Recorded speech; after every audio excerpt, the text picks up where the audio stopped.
بسم اللہ الرحمن الرحیم۔ ہارون الرشید نے یونان کے ایک بڑے حکیم کو بغداد بلایا۔ جب وہ حکیم بغداد پہنچا تو اس کا نام اور شہرت ہر طرف پھیل گئی۔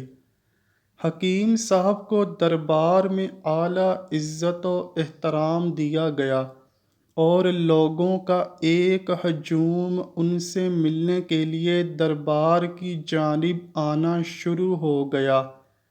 ان میں بیشتر شہر کے امراء اور دولت مند لوگ شامل تھے، جو حکمت اور علم کے حوالے سے حکیم صاحب کے علم سے متاثر ہو کر ان سے مشورہ لینے آئے تھے۔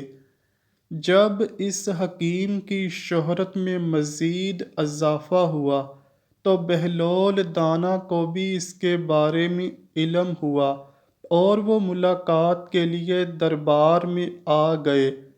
دربار کے تمام افراد کو یہ بات بخوبی علم تھی کہ حضرت بہلول دانا ہمیشہ خاص لباس میں رہتے ہیں اور ان کی شکل و صورت معمول سے کچھ مختلف ہوتی ہے، لیکن جب حکیم صاحب نے بہلول کو دربار میں دیکھا تو ان کی عجیب و غریب شکل دیکھ کر حکیم صاحب بہت حیران ہوئے۔ بہلول دانا نے جب حکیم کو دربار میں شان و شوکت سے بیٹھے ہوئے دیکھا، جہاں وزیروں اور امیروں نے اس کی تعریفوں کے پل باندھے ہوئے تھے، تو وہ کچھ دیر خاموش بیٹھے رہے۔ پھر اچانک بہلول اٹھے اور حکیم کے پاس جا کر بیٹھ گئے۔ بہلول نے حکیم صاحب سے پوچھا، آپ کیا کرتے ہیں؟ حکیم صاحب نے بہلول کی عجیب شکل کو دیکھ کر انہیں پاگل سمجھا اور مذاق کرتے ہوئے کہا، جناب میں حکیم ہوں اور میرا کام مردوں کو زندہ کرنا ہے۔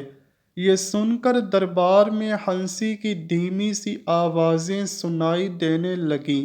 بہلول نے اس ہنسی کو سنا اور مسکرا کر حکیم صاحب سے کہا، جناب حکیم صاحب، آپ زندوں پر رحم کریں اور جو مردہ ہیں ان کو زندہ کرنا آپ کا انعام سمجھیں۔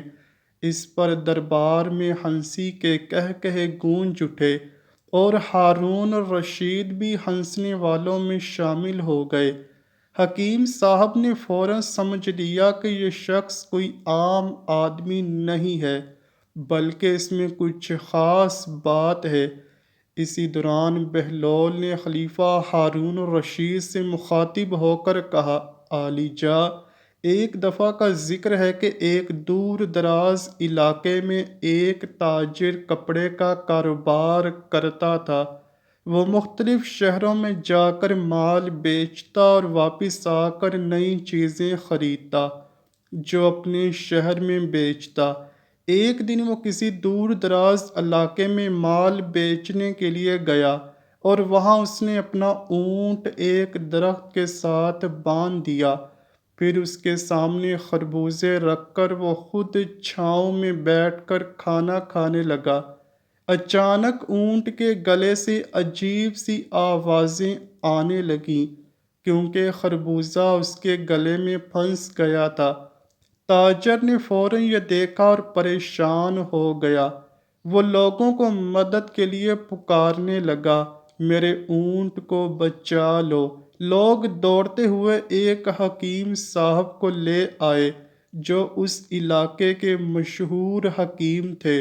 حکیم صاحب نے فوراً اونٹ کو زمین پر لٹایا اور اس کی گردن کے نیچے ایک اینٹ رکھ کر دوسری اینٹ اس کی گردن پر ماری، جس سے خربوزہ ٹوٹ گیا اور اونٹ بالکل ٹھیک ہو گیا۔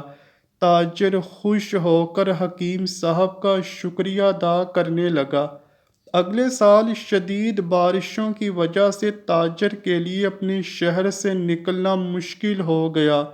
اس کی بچت ختم ہو گئی اور اس کے پاس نہ کاروبار تھا اور نہ کوئی دوسرا ہنر تھا۔ اس نے بہت سوچا اور آخر کار حکیم بننے کا فیصلہ کیا۔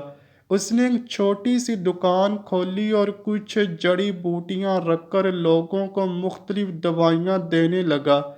انہی دنوں شہر کے حکمران کے والد بیمار ہو گئے۔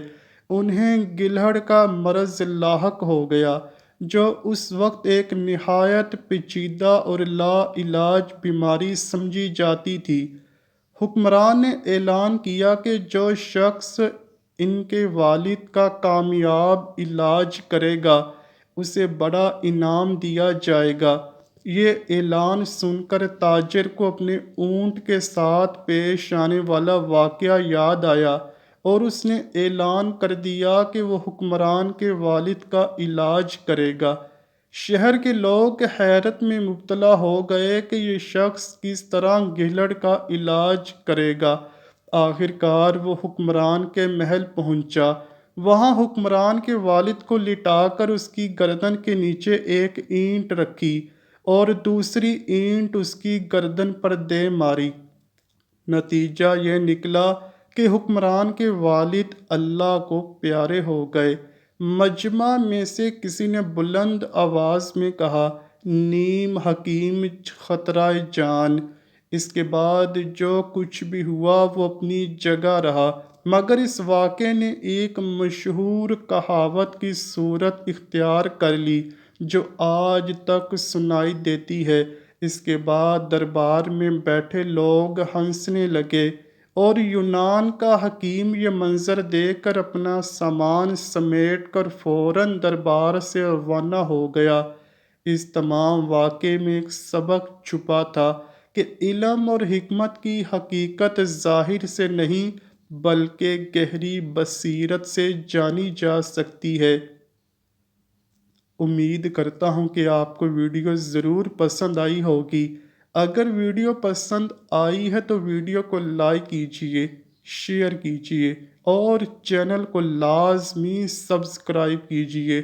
کمنٹ سیکشن میں اپنی رائے کا اظہار بھی ضرور کیجیے گا۔ ملتے ہیں اگلی ویڈیو میں، تب تک کے لیے اللہ حافظ۔